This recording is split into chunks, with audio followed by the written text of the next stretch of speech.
पार्वती समस्त संसार का संहार करने वाली थी, किंतु इस बार वो क्या करेंगी, उसकी कल्पना भी भयभीत कर रही है मुझे।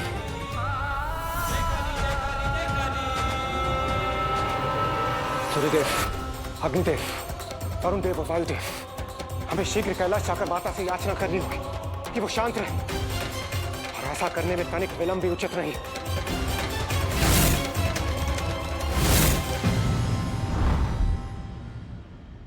पुत्र गणेश,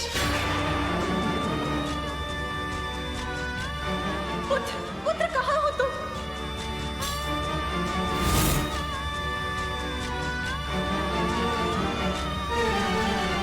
प्रणाम माते। देवगण, मेरा पुत्र कहाँ?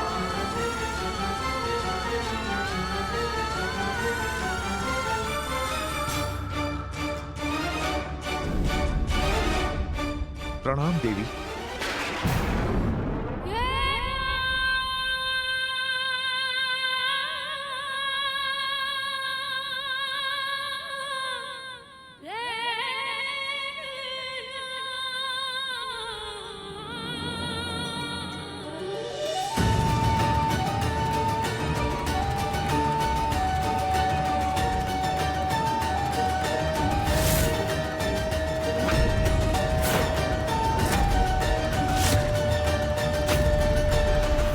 जब आप सभी यहाँ इस प्रकार एकत्रित हुए थे, तब जो घोर अनिष्ट हुआ था उसकी कल्पना मात्र से ही मेरा हृदय कांप रहा है।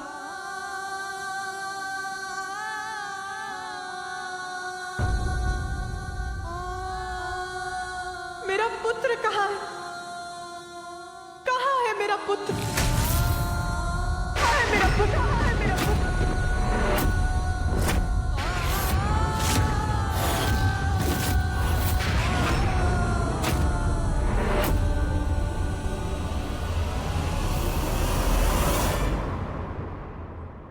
मेरा पुत्र गणेश कहाँ है?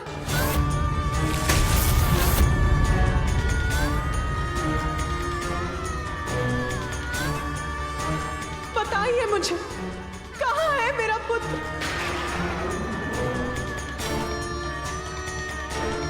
मेरा पुत्र कहाँ है? मेरा पुत्र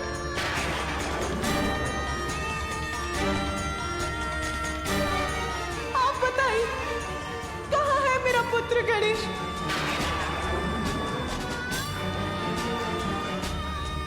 कोई उत्तर क्यों नहीं दे रहा? मेरा पुत्र कहाँ है? कहाँ है मेरा पुत्र?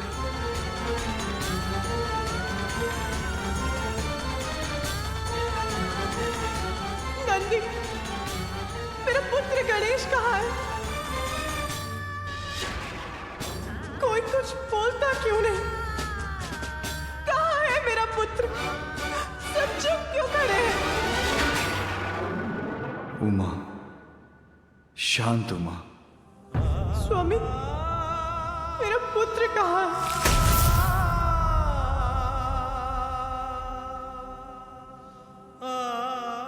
स्वामी, आप कुछ कहते क्यों नहीं? कहाँ है मेरा पुत्र? कहाँ है मेरा पुत्र?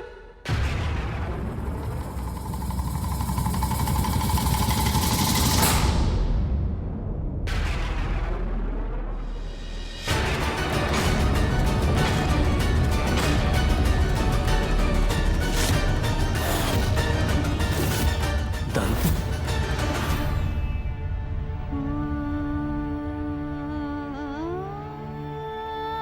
स्वामी, गणेश का दंत।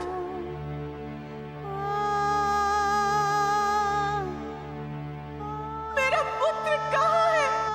माता, माता, माता।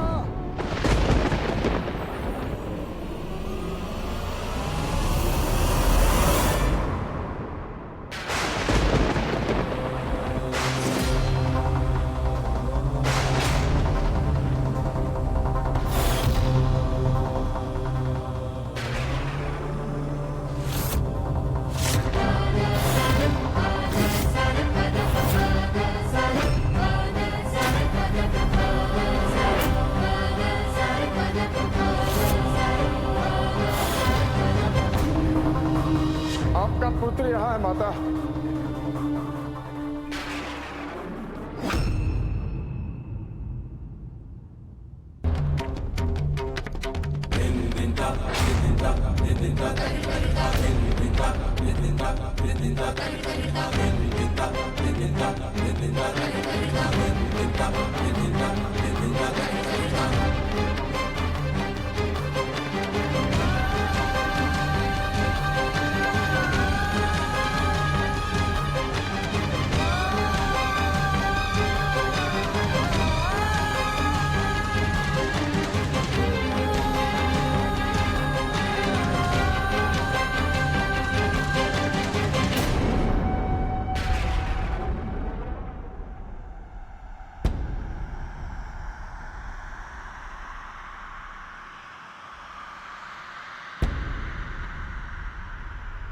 ज्ञात नहीं अब क्या होने वाला है।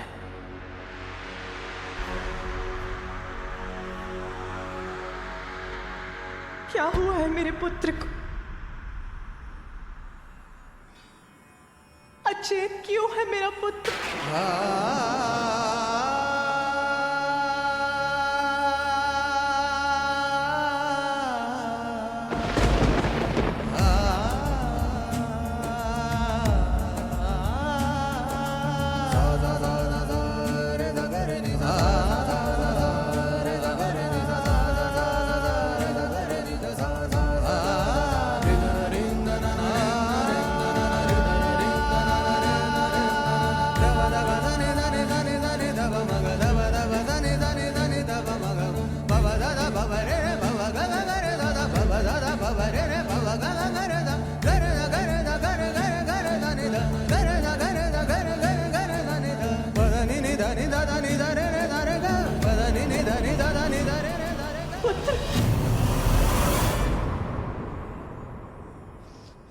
अपने नेत्र खोलो पुत्र, बताओ मुझे क्या हुआ है तुम्हें?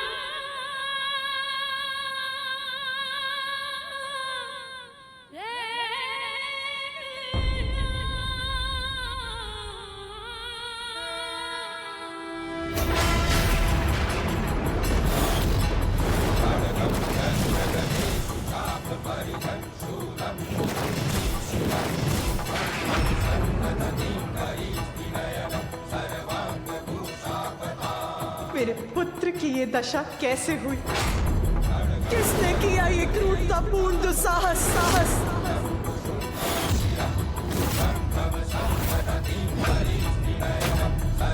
इस अवस्था में कैसे पहुंचा मेरा पुत्र?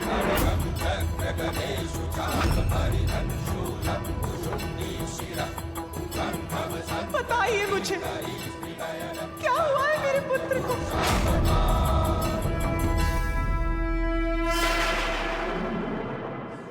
पुत्र,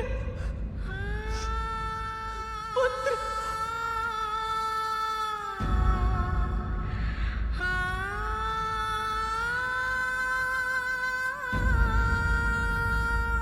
पुत्र अपने नेत्र खोलो पुत्र। उमा, स्वामी क्या हुआ है मेरे पुत्र को?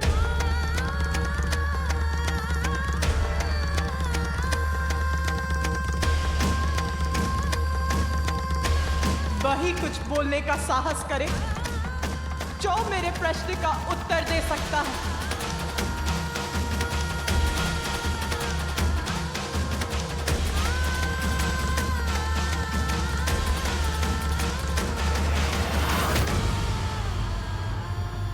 क्षमा कीजिए माता।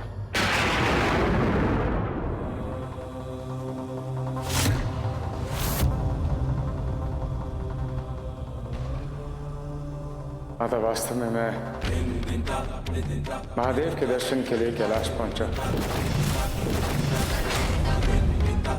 किंतु गणेश ने मुझे प्रवेश करने से रोका तो मैं अपने क्रोध पर नियंत्रण नहीं रख पाया। मुझे रोकने का दुस्साहस किया है तुमने बालक। अब मैं स्वयं तुम्हें अपने मार्ग से हटाऊंगा बालक, क्योंकि उसके अतिरिक्त तुमने मेरे पास कोई विकल्प ही नहीं छोड़ा।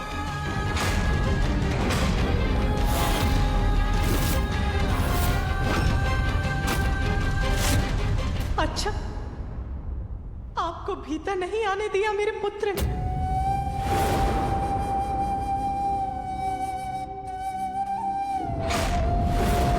नहीं माता। कारण बताया था आपको रोकने का।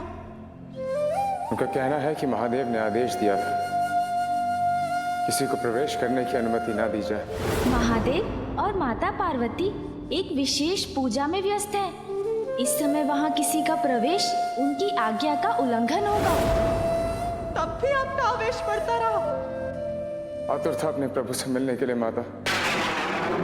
अति आतुर थे। फिर क्या हुआ, बताइए मुझे। हमारे मध्य युद्ध हुआ।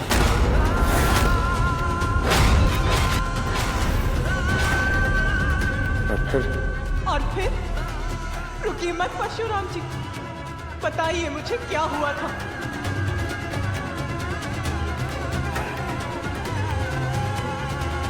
क्रोधावश मैं अपना नियंत्रण खो बैठा और गणेश पर मैंने अपने परशु से प्रहार कर दिया।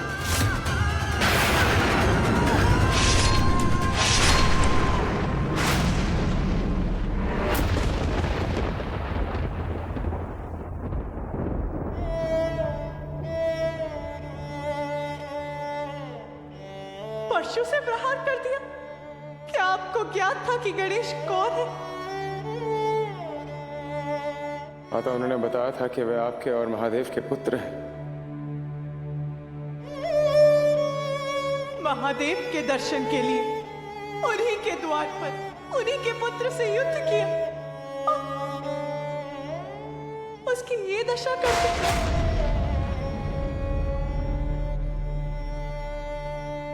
क्षमा कीजिए माता। महादेव के शिष्य होने का इतना अहंकार। माता मुझसे भूल होगी। माता मुझे क्षमा कर दीजिए। महादेव मुझे क्षमा कर दीजिए। महादेव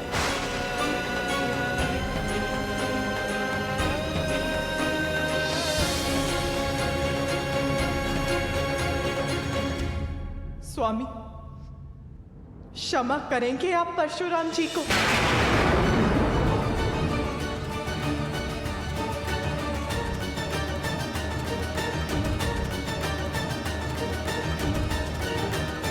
मैंने पूछा क्षमा करेंगे आप परशुराम जी को?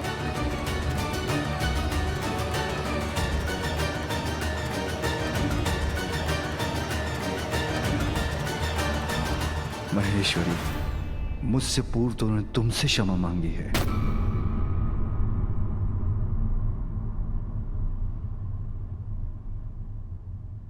तो मेरा निर्णय यह है कि मैंने इन्हें क्षमा नहीं किया, कि मैंने इन्हें क्षमा नहीं किया।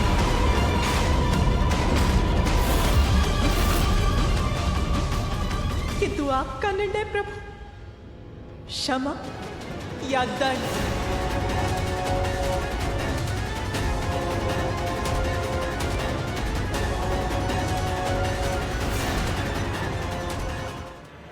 देवेश्वरी, परशुराम क्रोधवश अपना नियंत्रण खो बैठे थे। क्रोध?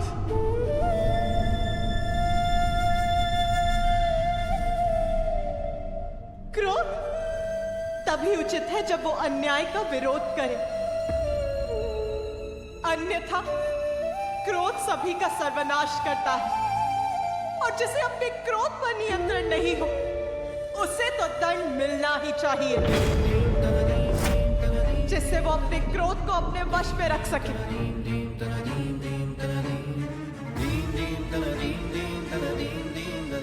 किंतु सभी के क्रोध का सामना मेरा पुत्र ही क्यों करे?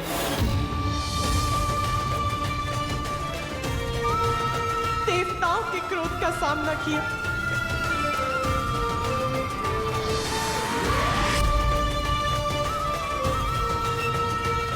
मेरे स्वामी के क्रोध का सामना कर अपना शीश खोया, और आज क्रोध में आकर आपने उसका दंड खंडित कर दिया।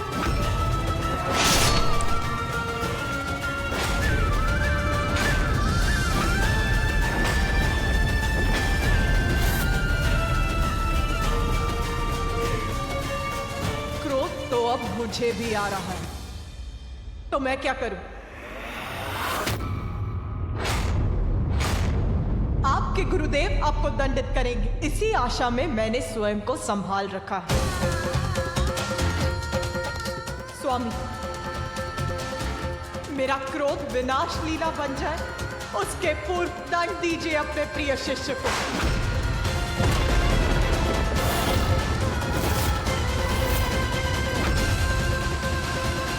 माता का क्रोध जागृत हो चुका है, अब वो किसी को क्षमा नहीं करेंगे।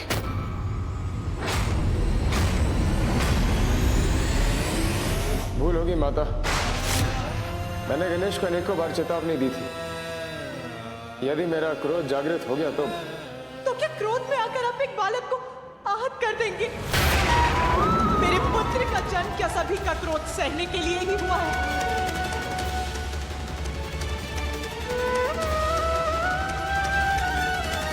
स्वामी, अपराध किया है परशुराम ने, उसका कठोर दंड दीजिए उसे।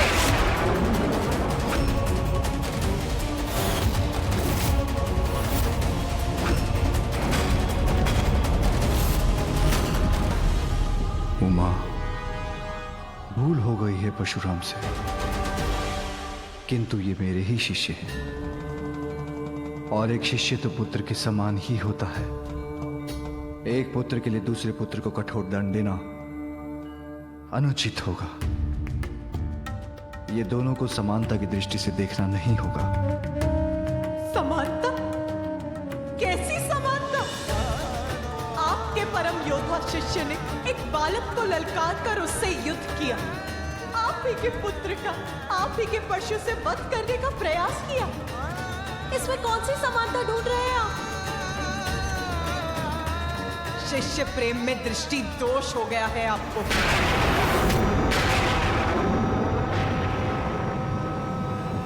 देखिए महादेव, जो मुझे दिखाई दे रहा है, आपका शिष्य जो कुशल खड़ा है और आपका पुत्र जो अपना एक दंत खोकर अचेत पड़ा है।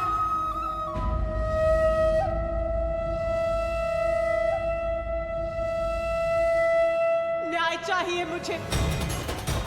यदि आपने उसे दंडित नहीं किया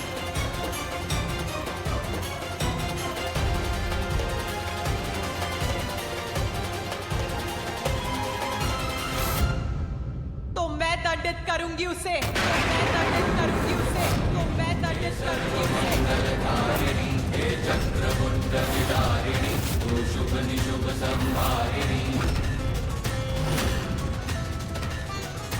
मैं दंडित करूंगी तुम्हें, मैं दंडित करूंगी तुम्हें।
माँ, मेरी चेतना लौट आई है, मैं स्वस्थ हूँ।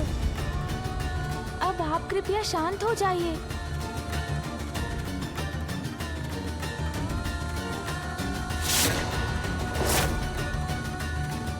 माँ अभी भी पूर्ण रूप से शांत नहीं हुई हैं। उसके लिए मुझे ही कुछ और प्रयास करना होगा। माँ, जो भी हुआ उसमें परशुराम जी का कोई दोष नहीं था। वो तो पिताश्री के दर्शन करना चाहते थे। मैंने आपके आदेश का पालन कर उन्हें प्रवेश नहीं करने दिया तो उन्हें क्रोध आ गया। आप ही ने मुझे बताया था ना माँ कि ये मामा जी श्री हरि नारायण के आवेशा अवतार हैं, तो इनका क्रोध तो स्वाभाविक है ना माँ। गणेश को ज्ञात है कि माता के क्रोध से उत्पन्न संकट अभी टला नहीं है, इसीलिए वो माता को समझाकर उनका क्रोध शांत करने का प्रयास कर रहे हैं। क्रोध में उन्होंने मुझ पर अपना परशु चला दिया, जिसे मैं रोक सकता था, किंतु उससे पिताश्री का अपमान होता।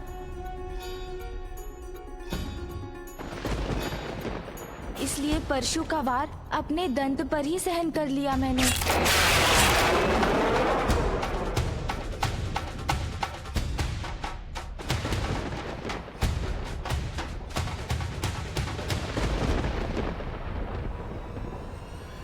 मुझे क्षमा कीजिए माता, गणेश को समझने में मुझसे भूल हो गई।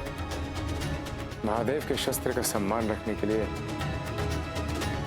गणेश ने स्वयं को आहत होने दिया। मुझसे भूल हो गई माता। बस बस बस।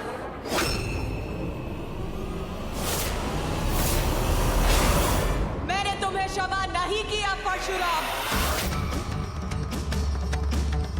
कुछ क्षमा नहीं किया मैंने। पार्वती, गणेश कुशल है। तो क्या उसका कुशल होना मैं अपना सौभाग्य समझूं? अपना कर्तव्य निभाते हुए कितनी बार आहत होगा मेरा पुत्र? कोई भी ऋषि, देव, भक्त कैलाश में प्रवेश करने का प्रयास करेगा और मेरे पुत्र के रोकने पर वो उसका अंत करने का प्रयास करेगा। इतना बड़ा अपराध करने वाले को दंडित नहीं करना चाहते आप? तो क्या करना चाहते हैं? मैं उस दिन की प्रतीक्षा करूं जिस दिन मेरे पुत्र का कोई बड़ा अहित हो जाएगा।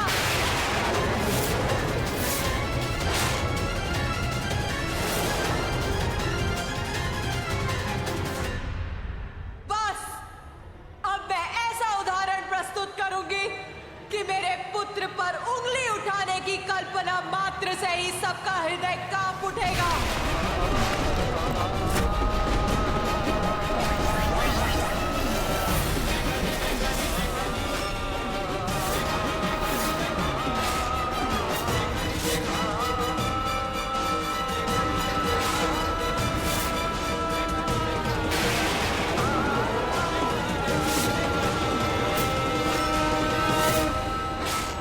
यदि माता महाकाली ने परशुराम जी को दंडित किया तो प्रभु श्री हरि नारायण का क्रोध जागृत हो जाएगा, और उसके बाद जो होगा उसकी कल्पना करना भी भयंकर। महादेव, नारायण अवतार परशुराम जी की रक्षा के लिए आपको माता को रोकना ही होगा। भूल परशुराम ने की है, ये पार्वती का दोषी है। अब नारायण ही इसको अपने अवतार में रोक सकते हैं।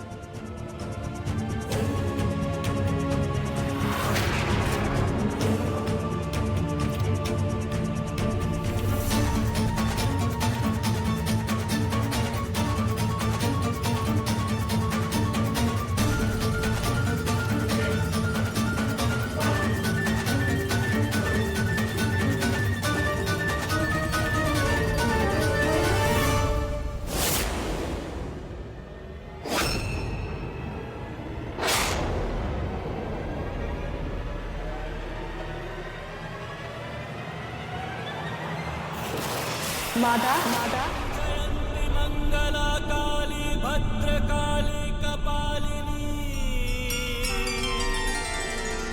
दुर्गा क्षमा शिवा धात्री स्वाहा स्वधा नमोस्तुते।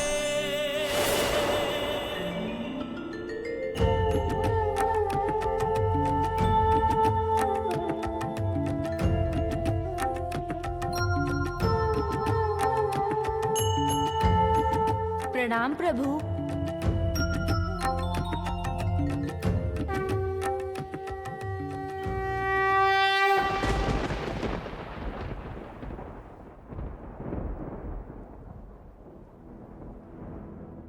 काली महाकाली काली के परमेश्वरी सर्वानंद करी दे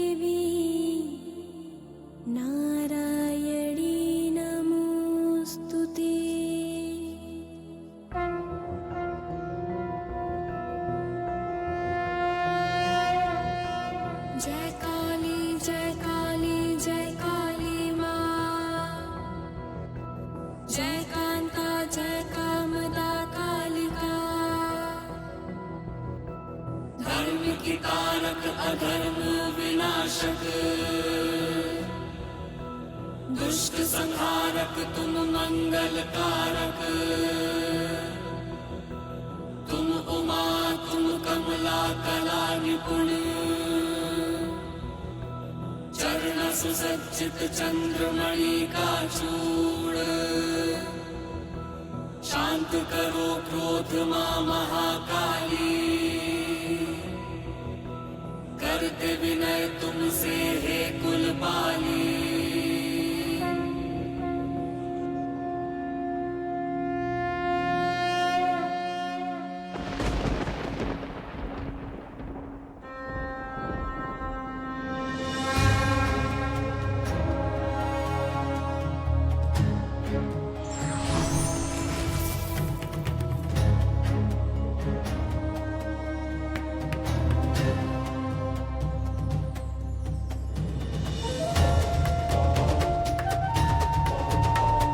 प्रणाम देवी, आपने पहचाना मुझे?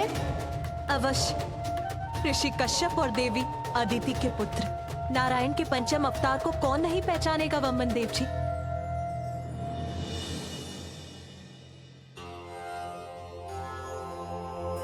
प्रणाम वामन देव जी। आपकी महिमा से कौन नहीं परिचित, जिन्होंने अपने 3 पग में ही संपूर्ण ब्रह्मांड को नाप लिया था।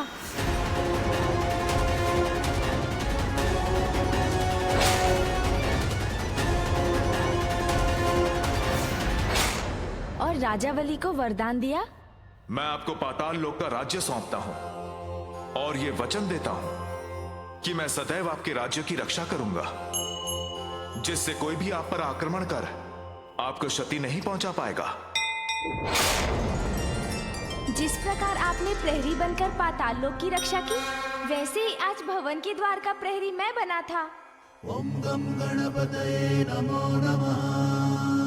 जिसका इतना भयंकर दंड दिया है परशुराम जी ने मेरे पुत्र को।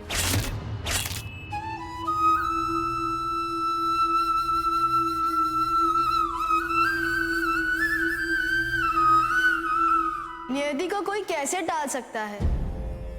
आज जो हुआ उसी में इस संसार का, आपके पुत्र गणेश का और परशुराम जी का कल्याण छिपा है।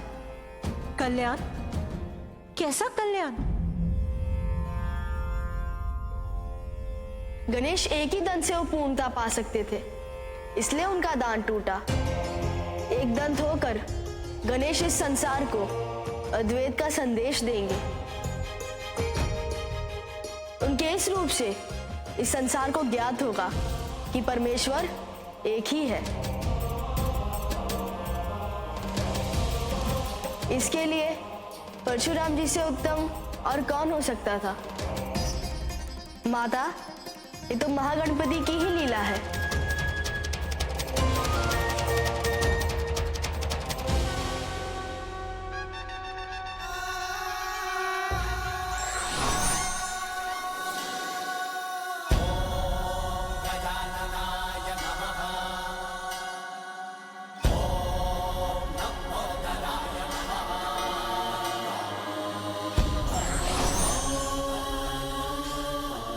आज से गणेश को एक और नाम मिलता है, एक दंत, एक दंत, एक दंत, एक दंत, एक दंत, एक दंत। एक दंत महाश्री गणेश की जय। एक दंत महाश्री गणेश की जय।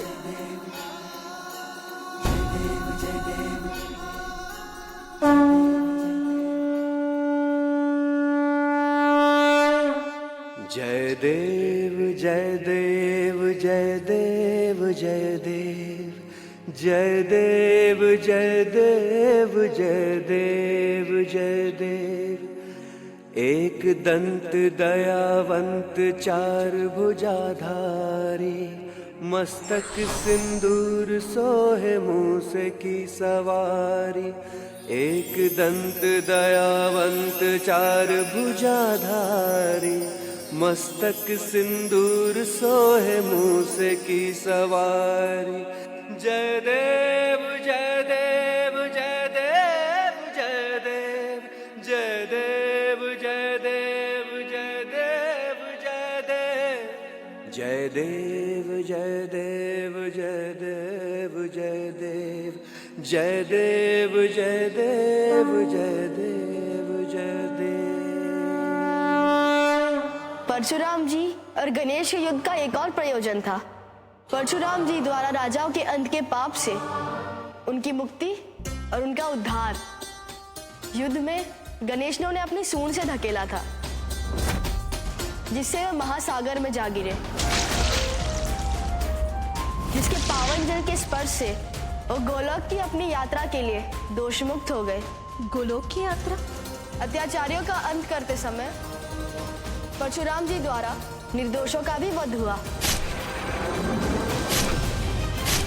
मात्र परम कृष्ण और परम माता राधा के दर्शन से ही इस पाप से मुक्ति प्राप्त हो सकती है। किंतु इसके पूर्व कि गणेश परशुराम जी को उनके निकट ले जा पाते, उन्होंने परशु का प्रहार कर दिया। माता, अब आप भी परशुराम जी को क्षमा करने की कृपा कीजिए।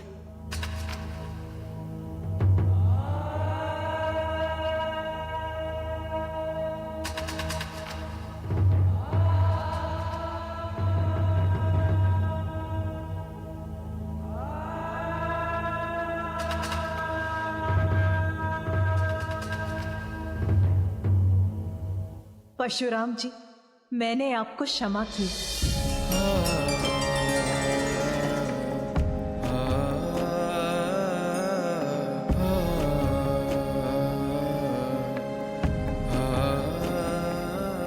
मैं धन्य हो गया माता, धन्य हो गया महादेव।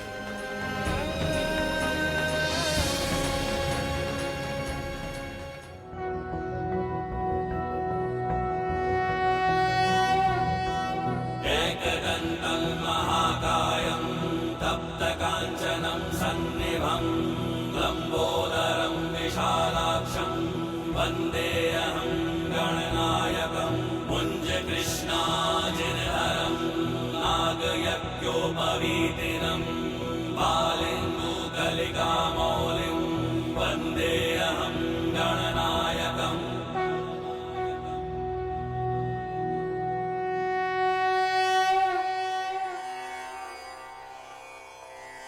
हे प्रभु, हे माता, आपकी कृपा से हमारी पूजा सफल हुई, उसके लिए आपको कोटि कोटि धन्यवाद।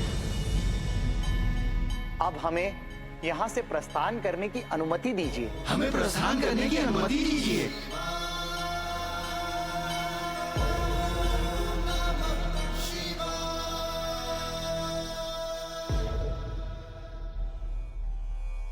मैं अत्यंत सौभाग्यशाली हूँ कि गणेश की एकदंत रूप की प्रथम स्तुति में मैं उपस्थित रहा।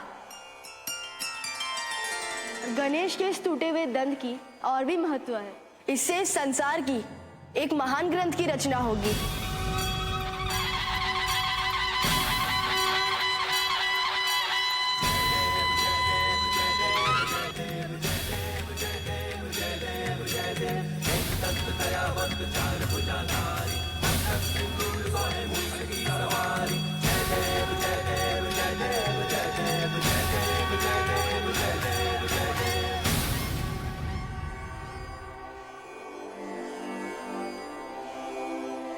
नमो नमः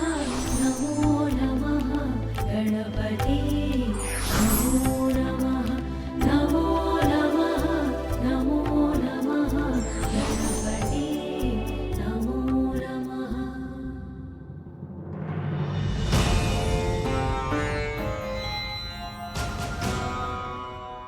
माँ,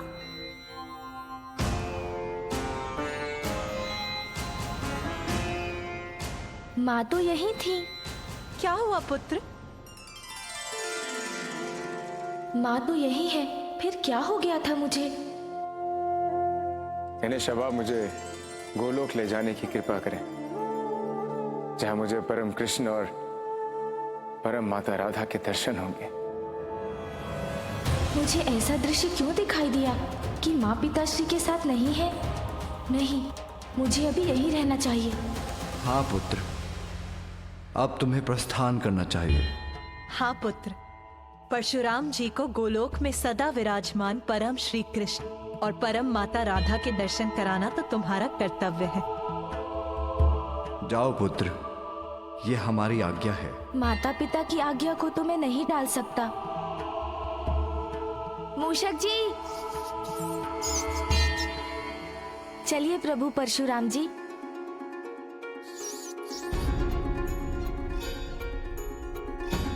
प्रभु तो स्वयं कितने भारी हैं, परशुराम जी को भी मुझ पर ही आरूढ़ कर ले जाएंगे तो मैं क्या करूंगा? मूषक जी, किसी सोच में हैं आप? विराजिए प्रभु। प्रणाम प्रभु।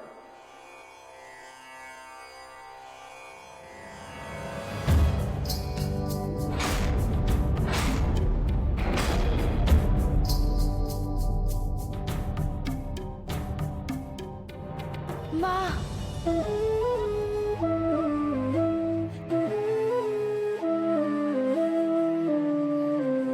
अरे पुत्र, क्या हुआ? कुछ नहीं हुआ माँ। बताओ पुत्र, अचानक क्या हुआ तुम्हें? बस आपका स्नेह आलिंगन करने का मन कर आया। शीघ्र जाओ और अपना कर्तव्य पूर्ण कर लौटो। मैं तुम्हारे प्रिय मोदक बनाकर यहीं तुम्हारी प्रतीक्षा करूंगी। पिताश्री, मेरी अनुपस्थिति में माँ का ध्यान रखिएगा।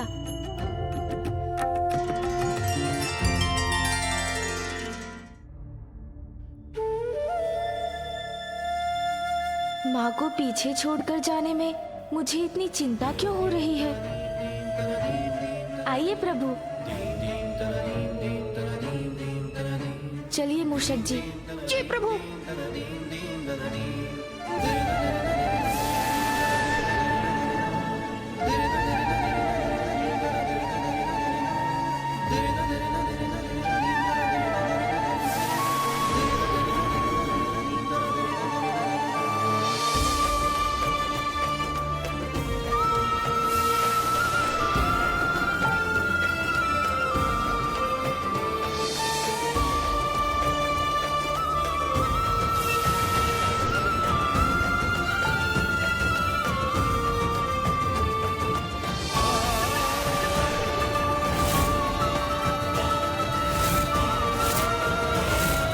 पिताश्री और माँ की विशेष पूजा संपन्न हुई और उन्हीं के आदेश से मैं परशुराम जी को गोलोक ले जा रहा हूँ। तब प्रसन्नता के स्थान पर ये अज्ञात अनिष्ट की चिंता का आभास क्यों हो रहा है मुझे?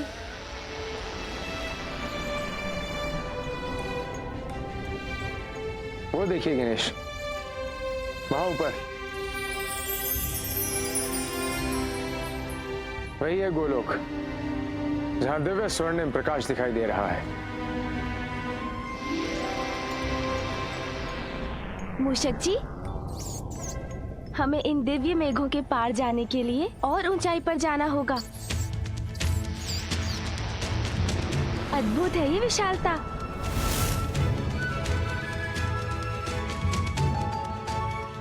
कितना अद्भुत,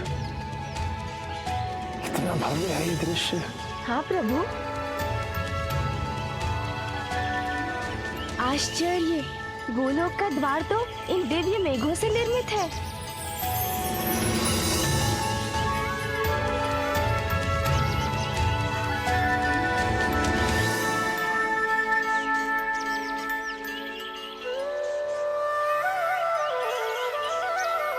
यहाँ तो जैसे ब्रह्मांड की सारी सुंदरता और दिव्यता समाहित है।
प्रणाम स्वामी।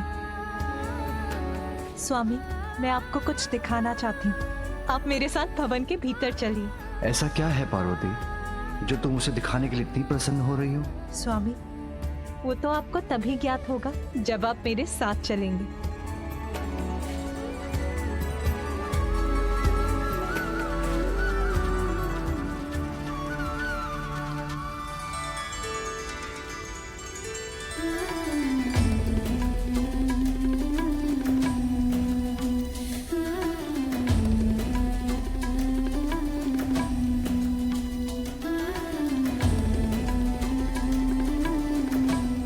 बताओ पार्वती, ऐसा क्या दिखाना चाहती हो तुम?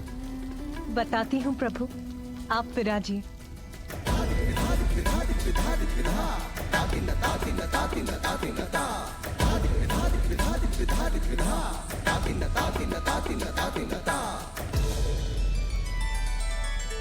पार्वती, अब तो मेरी उत्सुकता और जाग उठी है।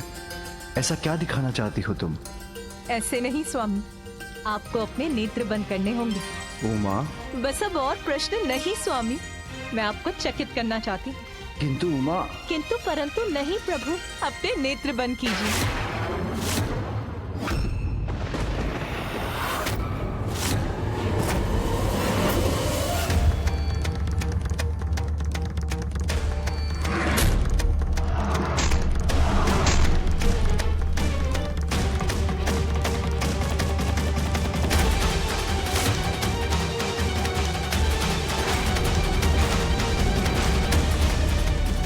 क्या हो गया?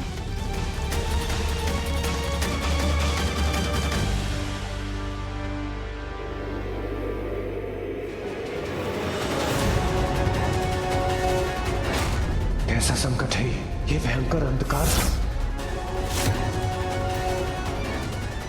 ये उचित नहीं हुआ। स्वामी, ये कैसा अंधकार है जिसने ब्रह्मलोक का प्रकाश ही हर लिया है? देवी, समस्त संसार को प्रकाशित करने वाली ऊर्जा महादेव के नेत्रों से प्रवाहित होती है। इसलिए यह अंधकार हठपूर्वक महादेव के नेत्रों को बंद कर उनकी दिव्य ऊर्जा को रोकने का परिणाम है।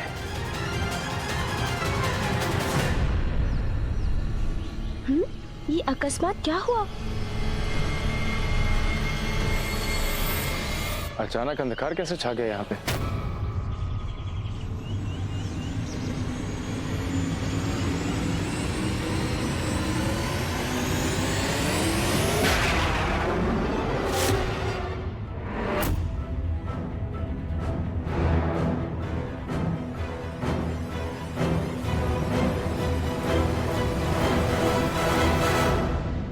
ये अनर्थकारी अंधकार।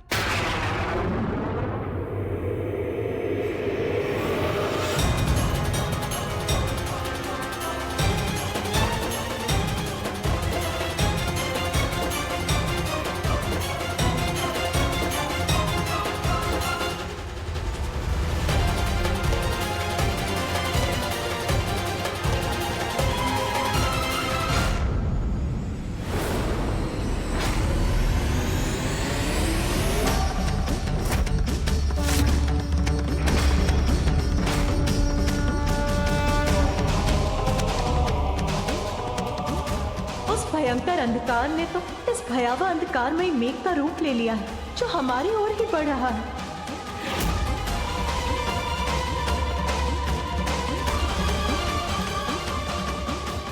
महेश्वरी, ये तुमने क्या कर दिया?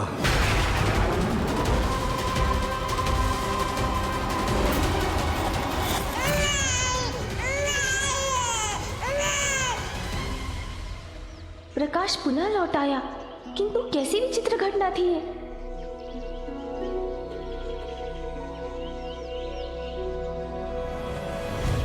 पल भर में उत्पन्न हो नष्ट हो जाने वाले इस रहस्यमय अंधकार का मेरी चिंता से तो कोई संबंध नहीं, किंतु इस समय मुझे प्रभु को लेकर आगे बढ़ना है। चलिए प्रभु।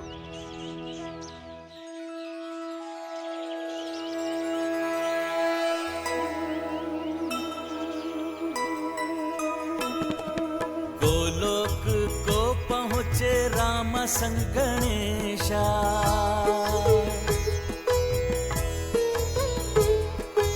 अचरज से देखे दिव्य आभा विशेषा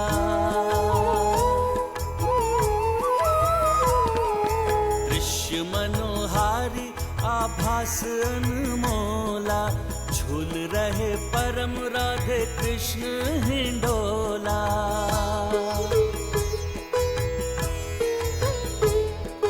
परम पिता ईश्वर के सम्मुख गजानन कृष्ण दरस किए सुमुख चक्षु स्वानन दिखलाए गणपति को दृश्य अनूपा दर्शन किए शंकर उमा स्वरूपा जय गणेश देवा माता जाति पार्वती पिता महादेवा। प्रणाम प्रभु, प्रणाम माता।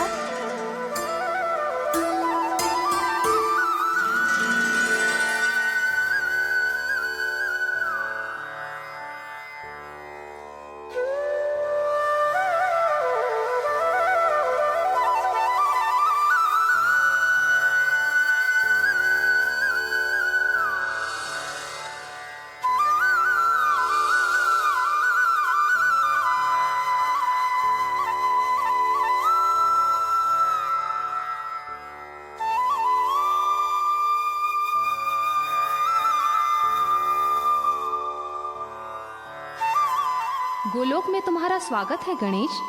धन्यवाद माता। मैं प्रभु परम श्री कृष्ण और माता परम राधा का सानिध्य पाकर धन्य हुआ।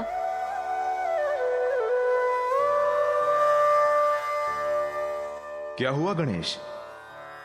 कोई जिज्ञासा है तुम्हारी जिसे तुम शांत करना चाहते हो?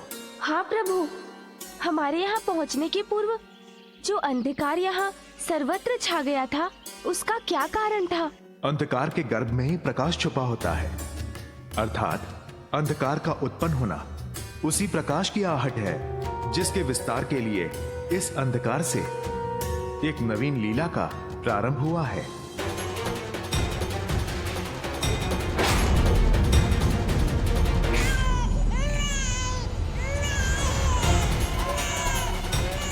कौन है ये शिशु? कैसे उत्पन्न हुआ है ये? और इसका रुदन मुझे इतना चिंतित क्यों कर रहा है?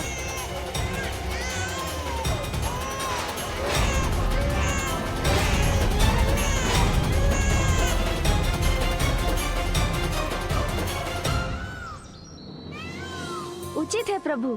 तो मुझे ये भी बताइए कि माँ मुझे आपकी महिमा से परिचित कराती है तो वो सदा ये कहती है कि मैं आपके ही समान हूँ, किंतु दिव्यता और प्रभुता में आपके समान कैसे हो सकता हूँ मैं?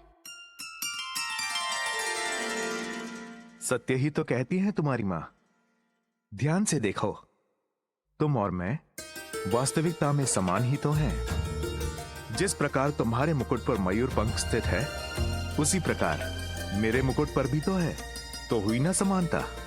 और तुम्हारे बालपन की लीलाएं तो मेरे स्वामी की उन लीलाओं के समान है जो वो प्रत्येक कल्प में गोकुल के कृष्णा रूप धारण कर अवतार लेते हैं।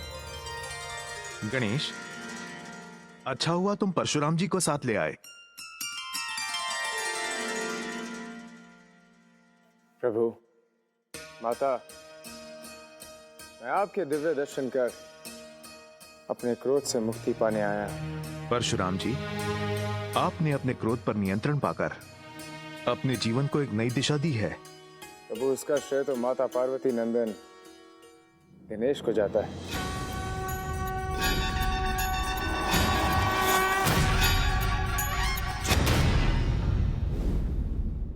यदि बालक गणेश से मेरी भिड़ंत नहीं होती और मेरे द्वारा उनका दान नहीं टूटता तो मुझे कभी अपनी भूल का भान नहीं होता। किंतु जो हुआ उसके पश्चात अब उस भूल के लिए मैं क्षमा प्रार्थी हूं।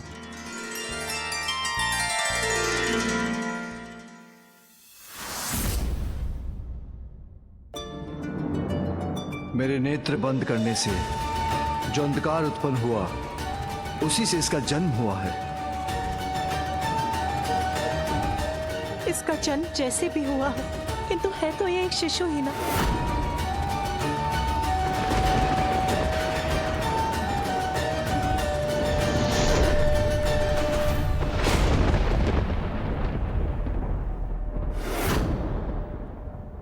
उमा, उमा, उमा।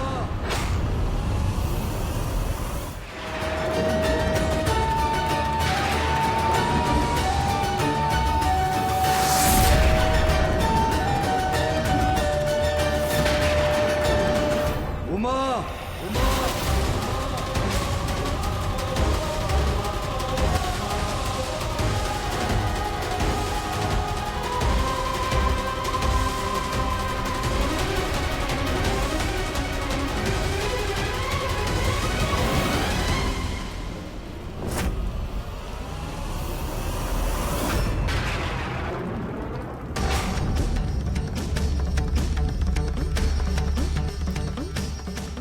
अंधकार से जन्मा ये शिशु मेरे सभी गुणों के विपरीत है।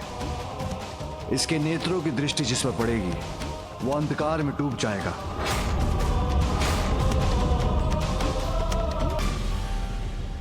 किंतु नाथ, हमें इसकी देखभाल का कोई उपाय तो करना ही होगा। ओम नमः शिवाय। ओम नमः शिवाय।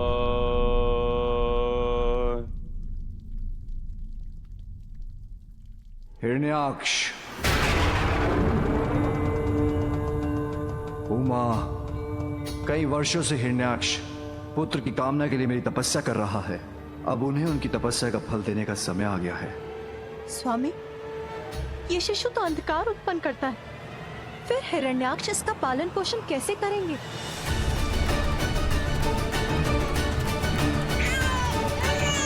इस शिशु के पालन पोषण का अधिकार उसी को मिलना चाहिए जो लंबे समय से पुत्र कामना में मेरी तपस्या कर रहा है। ओम नमः शिवाय।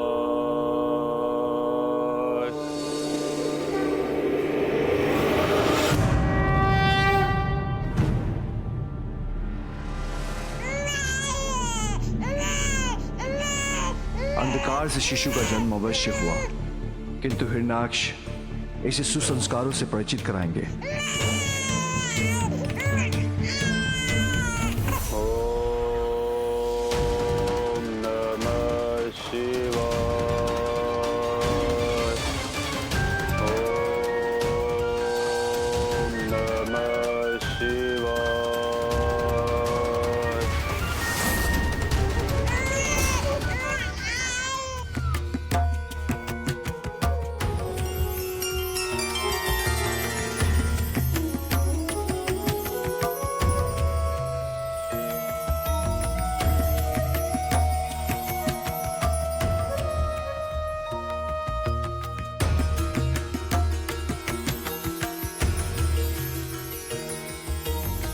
ऐसा अमृतमय आभास,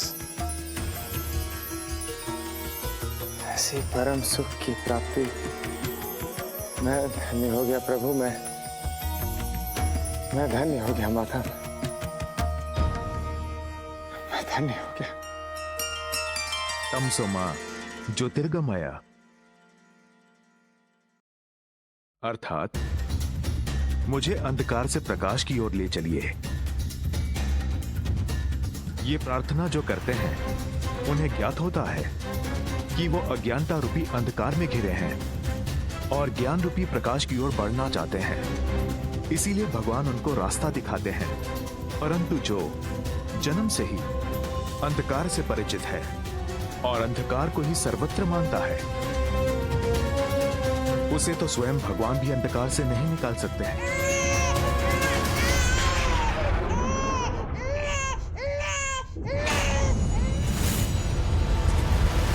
कैसा अंधकार था जिसका मुझे पूर्वाभास हुआ? मुझे शीघ्र अतिशीघ्र यह जानना होगा।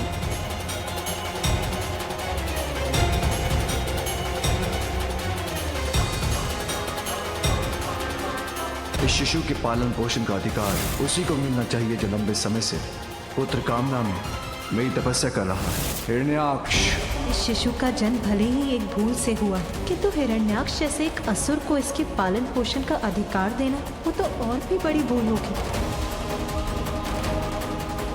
भूल तो हो चुकी है पार्वती। जो तुमने किया वो अनुचित था। अब उसका परिणाम तुम्हें ही भुगतना होगा।